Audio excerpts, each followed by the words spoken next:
So today has been a holiday. We hope you enjoyed it. But the man we are celebrating, Dr. Kwame Nkrumah, envisioned a united, borderless Africa where all Africans would see and regard themselves as one people with one government, military force, and a common economy.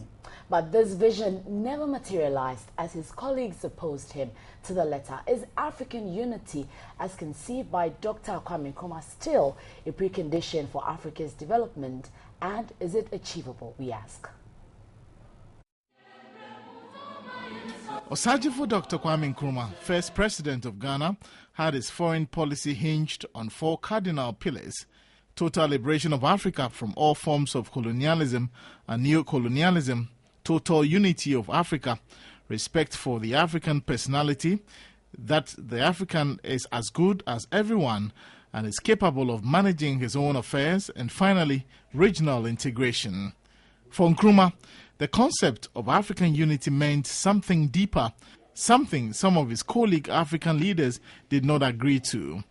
A political union of African countries, one African parliament, a Pan-African assembly where everything is run from the center, a joint military high command with a standing force that would stand to defend the African state, economic union with a common market, as well as a borderless Africa with all artificial boundaries disappearing, and a geography of Africa so compact that one cannot divide.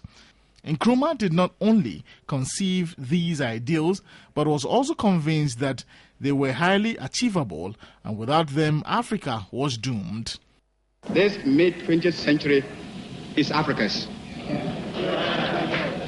This decade is the decade of African independence. Forward then to independence.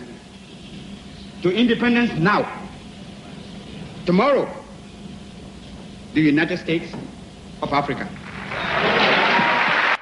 However, African leaders in 1963 rejected Nkrumah's African unity agenda. They were not ready to give up sovereignty.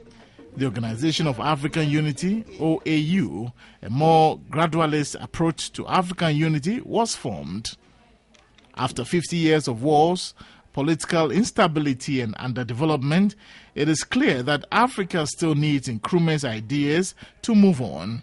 If we are to achieve prosperity, if we are to achieve all the progress and all the good things that our forefathers and fathers have been not just praying for, but struggling for, working towards, dreaming for, it's a must, and it's achievable. And my prayer is, I see it done before I'm dead. That Nkrumah was 100 years ahead of his colleagues may not be far-fetched, considering that the current African Union is struggling to strengthen a Pan-African parliament and a court, as well as operationalize a standby military force.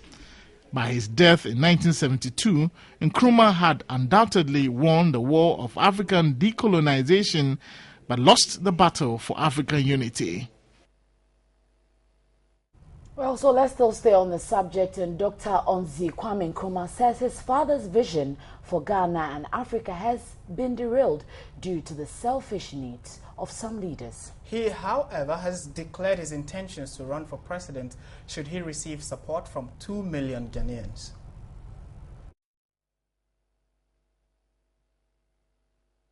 We have been derailed, unfortunately, by all kinds of self-interest groups and narrow-minded people who didn't see the big picture. And unless and until we lose this selfish streak, we will be going sideways. We need to go forward. We need to stop all this